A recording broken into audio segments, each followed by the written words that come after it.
यदि हम किसी के साथ अच्छा करते हैं तो अच्छा की जगह हमें उनसे कुछ बुरा ही प्राप्त होता है।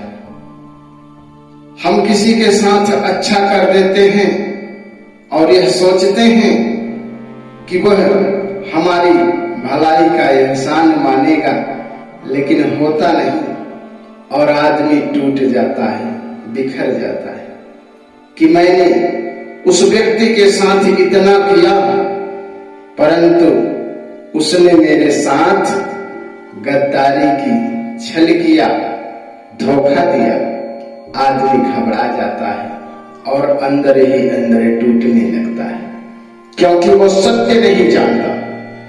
यदि सत्य जानता होता तो अंदर से टूटता नहीं। प्राकृतिक की देन है। हमारे बुजुर्ग भी एक सीख देते हैं। सुबह सुबह जब हम किसी पेड़ की टहनी तोड़कर उसे दातून के रूप में इस्तेमाल करते हैं तो करते क्या है जानते हैं? यदि कोई दातून हम तोड़कर उसे अपने दांत को साफ करते हैं और उसी दातून से मुंह को जब साफ हो जाता है, जब मुंह दातून से साफ हो जाता है तो हम क्या करते हैं? उस दातून को 2 टुकड़े कर देते हैं। जब 2 टुकड़े होते हैं तो दोनों टुकड़ों से अपनी जिह्वा को साफ करते हैं और उस टहनी को जिसने हमने तोड़ा था, जिसने हमारे दांत को साफ किया, उसे हम फाड़ कर फेंक दिए।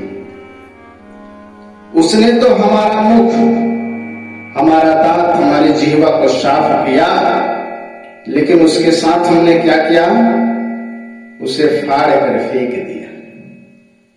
अक्सर जिंदगी में यही होता है कि जो लोग जिसके काम आते हैं, लोग उन्हें ही भूल जाते हैं। वही पेड़ पत्थर खाता है जो लोगों को फल देता है। बाकी और जो फलहीन होते हैं, जिन वृक्षों में फल नहीं लगते, आपने उन्हें पत्थर मारते किसी को नहीं देखा। इसलिए घबराना नहीं चाहिए, अपने से अच्छा कर्म करना चाहिए। अच्छा कर्म करेंगे तो इन मानव लोगों को दिखाने की जरूरत नहीं है। लोगों को आपको नहीं दिखाना है, हमें तो परम पिता परमेश्वर भगवान को दिखाना है। ये मानव लोग क्या जाने? अरे सोने की कीमत भी जौहर जानता है, आपकी कीमत भगवान जानेंगे, ये इंसान क्या जानेंगे? अरे अच्छा करो, परमात्मा आपको अच्छा बनाएगा। बुरा करोगे तो ये बुरे लोग आपको बुरा समझेंगे। अच्छा और बुरा का फर्क तो जो अच्छा है वही जानता है। जब विभीषण ने कहा, रामायण में जब विभीषण ने कहा कि हे लंकापति भैया, आप एक पर नारी दूसरे की स्त्री का हरण करके अपने राजमहल को सुशोभित बनाना चाहते हैं, लेकिन ये सत्य नहीं है। किसी दूसरे की स्त्री को घर में रखना उचित नहीं है। इससे संस्कारहीनता आती है और दूसरे की स्त्री का हरण करके अपनी शोभा ना बढ़ाइए। इस लंका में इनसे भी अच्छी और ज्यादा सुंदरी है, किसी को आप अपनी पटरानी बना लीजिए। क्या जरूरत है किसी की स्त्री को छीन कर अपना बना ले? ये विनाश का कारण है। आपके स्वाभिमान में आप जैसे पंडित और विद्वान को ये शोभा नहीं देता। तो विभीषण को क्या मिला जानते हैं? वही लंकापति रावण ने जो विभीषण के बड़े भाई थे उसे लात मारकर बाहर कर दिया। विभीषण ने तो अच्छा सोचा, अपने भाई के और अपने कुल के भलाई का ही सोचा था, लेकिन मिला क्या? लात मारकर राजमहल से तिरस्कारित कर दिया गया, बहिष्कार कर दिया गया। तो क्या विभीषण ने गलत किया?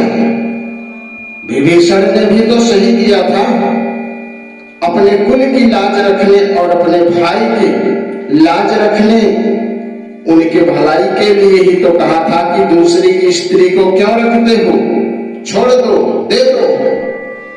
परंतु उसका परिणाम लात मारा उसके भाई ने, रावण ने लात मारकर विभीषण को बाहर कर दिया।